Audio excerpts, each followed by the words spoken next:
নমস্কার বন্ধুরা, ঘরে বাইরে গৃহিণী চ্যানেলে তোমাদের সবাইকে স্বাগত জানাই। তোমরা সবাই কেমন আছো? আমার অফিস কাম বাড়ি গণেশ পুজোর কিছু ভিডিও নিয়ে আজকে আমি তোমাদের কাছে আসলাম। দেখো, একদম প্রথম সাজানোর থেকেই ভিডিওটা শুরু করেছিলাম, আর নতুন ভিডিও করা শুরু করেছি। ভুল ত্রুটি মার্জনা করবে তোমরা। আমি যে এখনও শিখে উঠতে পারিনি যে কিভাবে ভিডিও করতে হয় বা কিভাবে এডিটিং করতে হয়। যেটুকুনো আমি নিজের থেকে শিখেছি সেটুকুনো দিয়েই তোমাদের কাছে উপস্থাপনা করলাম আমার পুরো ভিডিওটা।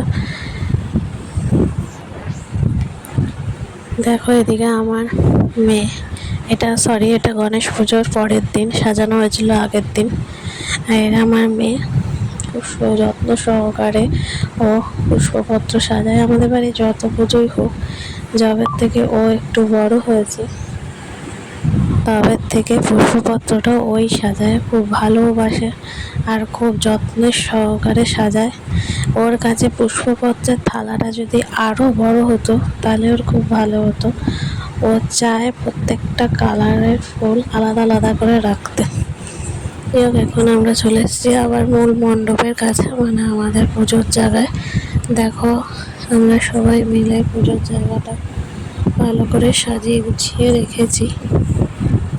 তোমাদের কেমন লাগলো সাজানোটা বা মণ্ডপ সাজানোটা এবং আমাদের ঠাকুর, তোমরা প্লিজ কমেন্টে জানিও।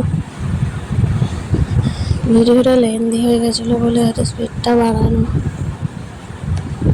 তাই হয়তো তাড়াতাড়ি হয়ে যাচ্ছে। পরবর্তীতে আমি ভিডিও আরও বানাতে পারলে তোমাদের কাছে মানে বড় ভিডিও এনে আনবো, চেষ্টা করব।